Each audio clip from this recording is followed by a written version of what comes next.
Հայաստանը հիմնականում մոնոէթնիկ երկիր է, սակայն այստեղ հայերի կողքին ապրում են նաև 11 ազգային փոքրամասնություն։ Նրանք ունեն իրենց ավանդույթները, մտածելակերպը եւ ամենակարևորը՝ կրոնը, բայց այս ամենը չի խանգարում հայերի հետ ունենալ բարեկամական ամուր հարաբերություններ։ Ազգային փոքրամասնությունների ավանդույթները, կրոնը, լեզվի եւ մշակույթի պահպանման ու զարգացման իրավունքներն ամրագրված են Հայաստանի սահմանադրությամբ։ Ազգային փոքրամասնությունների ամենամեծ 4 համայնքները Հայաստանի օրենսդիր մարմնում ունեն իրենց ներկայացուցիչները։ 2021 թվականից էլ մեր երկրի տոների եւ հիշատակի օրերի շարքում ամրագրվեց եւս մեկը՝ Հայաստանի Հանրապետության ազգային փոքրամասնությունների օրը, որը նշվում է հոկտեմբերի առաջին կիրակի օրը։ Օրենքի հեղինակը ես եմ եւ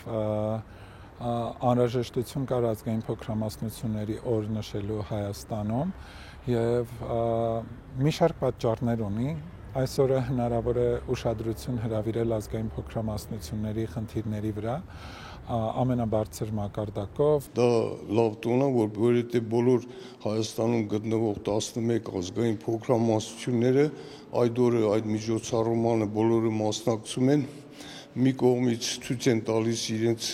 եղած ադատները, սովորույթները,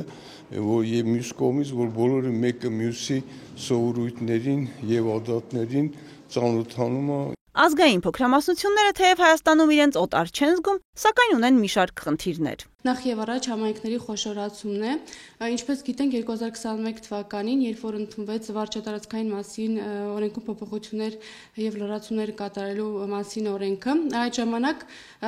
շարժվի չարվեցին ազգային փոքրամասնության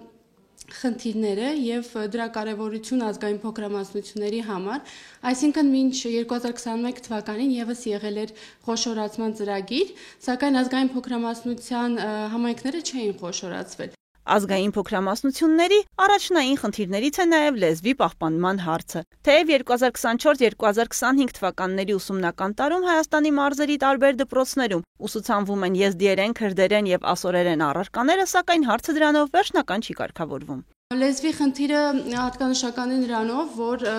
օրինակ մենք անցնում ենք ասորեն լեզուն դպրոցներով, սակայն մենք ունենք մասնագետների խնդիր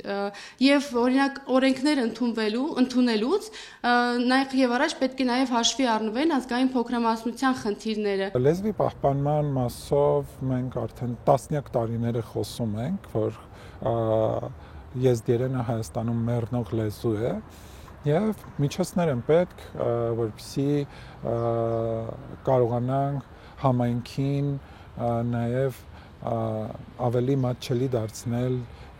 իրենց մայրենի լեզվով ուսուցումը եւ միջոցներ ձեռնարկել, որպեսզի իրենց մայրենիով կարողանան խոսել, կարողանան մտածել։ Ռուստամ Բաքոյանը հեղինակել է ազգային փոքրամասնությունների մասին օրենքի նախագիծ, որը շուտով կդրվի շրջանառության մեջ։ Ընդունման պարագայում հնարավոր կլինի լուծել բարձրաձայնված որոշ խնդիրներ։ Ազգային փոքրամասնությունները որքան էլ որ Հայաստանում կազմում են ընդհանուր բնակչության փոքր 2%, նրանք արմատներով ամուր կառչած են հայկական հողին։